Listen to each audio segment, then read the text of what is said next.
누구와 함께할 것인가? 반드시 이루어내는 사람.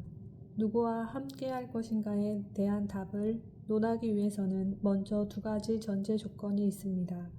첫째, 우리는 관계를 맺지 않고서는 살 수 없다는 것이고, 둘째, 모든 사람과 함께할 수는 없다는 점입니다. 사람은 구분되기 때문에 질이 나쁜 사람을 곁에 두고 하루하루 마음 수양을 하며 살아갈 필요는 없습니다. 수천 명의 제자 중 유독 아내에게는 칭찬 일색이었던 공자에게 어느 날 자로가 재미있는 질문을 합니다. 스승님이 삼군을 통솔하신다면 누구와 함께 하시겠습니까? 삼군은 병력 37,500명 규모의 군대를 의미합니다.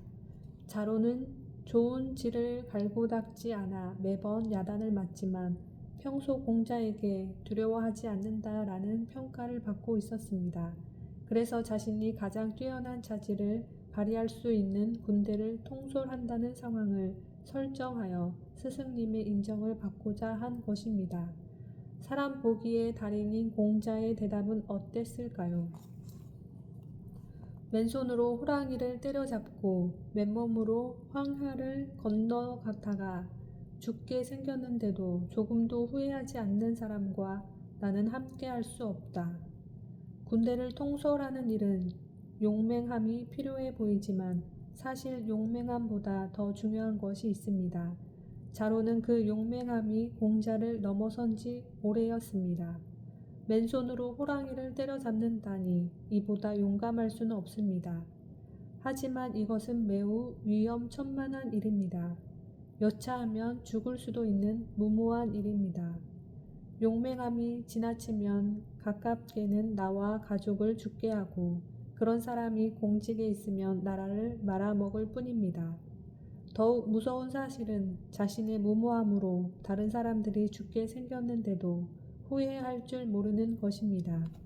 이런 사람과 함께 삼군을 통솔한다면 그 군대는 패하고 말 것이 불을 보듯 뻔한 일입니다. 결국 중요한 일을 망치게 되는 것입니다.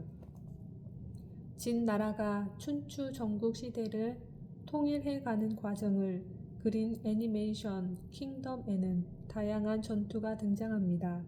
장군의 한마디에 수백, 수천 명이 명운이 달려있기에 장군은 뛰어난 지략가를 군사로 두고 생각에 생각을 거듭하여 전략을 짭니다. 사리분별 없이 감정에 따라 포호빙 하하던 주인공 이시는 군대의 초급 간부인 5인장에서 시작해 전장에서의 사리를 갈고 닦아 가며 10인장, 100인장, 5000인장을 거쳐 점차 장군으로 성장해 갑니다. 수만 명의 목숨줄을 쥐고 있는 삼군을 통솔하는 장군에게 사리분별이 얼마나 중요한지를 말할 것도 없습니다. 만일 당신이 자로의 이런 말을 듣고 싸울 때는 용맹함이 최고지.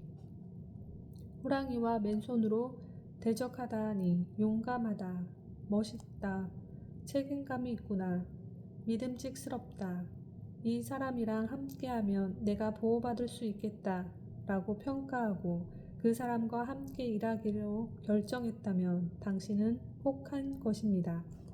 그렇다면 어떤 상황에서도 공자가 함께하고 싶은 사람은 누구일까요?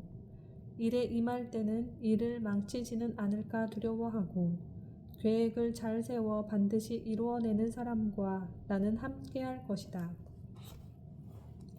앞선 자로의 질문에 대한 공자의 답은 반드시 일을 이루어내는 사람입니다. 춘추 좌시전에는 처음을 삼가고 마지막까지 조심하면 곤란하지 않다 라는 말이 나옵니다. 처음은 물론이고 끝까지 삼가고 조심하는 사람들은 일을 하는 과정에서 발생하는 문제들을 해결해 나갑니다. 문제를 해결해 나가면 그 일은 반드시 이루어집니다. 그렇기에 곤란함에 봉착하지 않게 됩니다. 어떤 상황에서도 함께 할 수 있는 사람은 반드시 일을 이루어내는 사람입니다. 나보다 못한 사람과 친구하지 마라. 우리의 삶은 덕이라는 그릇을 점점 넓혀가 결국에는 그릇이라는 형태가 없어질 때까지 성장해 가는 것입니다. 그런데 우리는 주변 사람들과 서로 영향을 주고받으며 성장해 갑니다. 사람에 대한 깊은 통찰의 결과 공자가 깨닫는 점은 좋지 않는 사람과 함께 있으면 나도 모르게 그것에 젖어든다는 것입니다. 그래서 공자는 나보다 못한 사람과는 친구하지 말라고 조언합니다. 그런데 이 말은 굉장한 반감을 불러일으킵니다. 와, 마인드가 제대로 썩었네. 나보다 못한 사람과 친구하지 마라? 그럼 나보다 나은 사람들은 나와 친구하려 할까? 그런 마인드로 친구를 만날 수 있을까? 이 댓글을 작성한 사람은 나보다 못한 사람과 친구해줌으로써 나보다 좋은 사람과 친구를 먹으려는 심산입니다. 그렇게 해서 자신은 성장하지 않기로 결정한 것입니다. 논리적인 것으로 보이지만 쾌변에 불과합니다. 여기서 나와 너를 비교하는 기준은 경제력이나 신분이 아니라 배우려고 애쓰는 자세, 즉 호학입니다. 성장하지 않으려는 사람과는 친구를 해서는 안 됩니다. 이것은 나에게도 그대로 적용됩니다. 내가 성장하지 않고 있다면 다른 사람이 나와 친구하려고 하지 않을 것입니다. 헨리 데이비드 소로는 성장하지 않는 사람은 곰팡내 나는 치즈라고 표현합니다. 대체로 사람들의 사교는 값이 너무 싸다. 우리는 너무 자주 만나기 때문에 각자 새로운 가치를 획득할 시간적 여유가 없다. 우리는 하루 세끼 식사 때마다 만나서 우리 자신이라는 저 곰팡내 나는 치즈를 새로이 서로에게 맛보인다. 이렇게 자주 만나는 것이 견딜 수 없게 되어 서로 치고받는 싸움판이 벌어지지 않도록 하기 위하여 우리는 예의 범절이라는 일정한 규칙들을 협의해 놓아야 했다. 나의 좋은 점을 이루어지게 해주는 사람. 세상에 오롯이 좋은 사람과 오롯이 나쁜 사람은 없습니다. 누구나 내면의 좋은 점과 나쁜 점을 모두 가지고 있습니다. 우리는 다른 사람의 좋은 점을 보면 따라하려고 노력하고 좋지 않은 점을 보면 혹시 나에게도 저런 모습이 있지는 않은지 생각하며 성장해 나갑니다. 그렇게 세 사람이 걸어가면 반드시 나의 스승이 있는 것입니다. 그런데 우리는 보다 적극적으로 다른 사람의 도움을 받아 성장할 수 있습니다. 우리의 성장을 도와줄 사람은 군자입니다.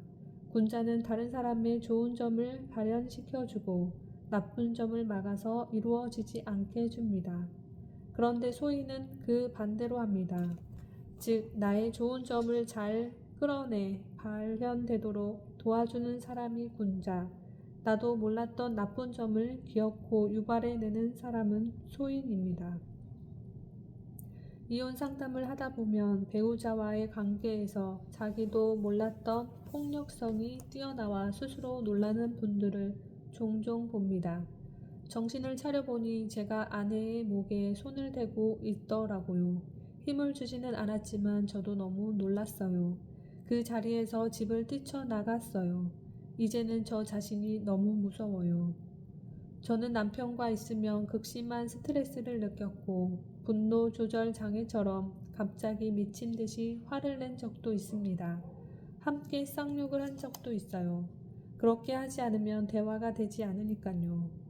그런 제 모습을 보면 자괴감도 느껴지고 저도 배우자도 큰 상처를 입어서 더 말을 줄이게 되었어요.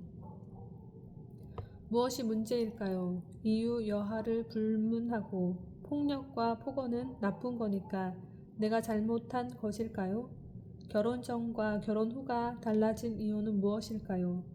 나의 좋은 점은 다 어디로 갔을까요? 처음부터 군자와 관계를 맺어야 하는 것은 내 인생이 신념의 나락으로 떨어지는 것을 방지하기 위한 최선의 방법입니다.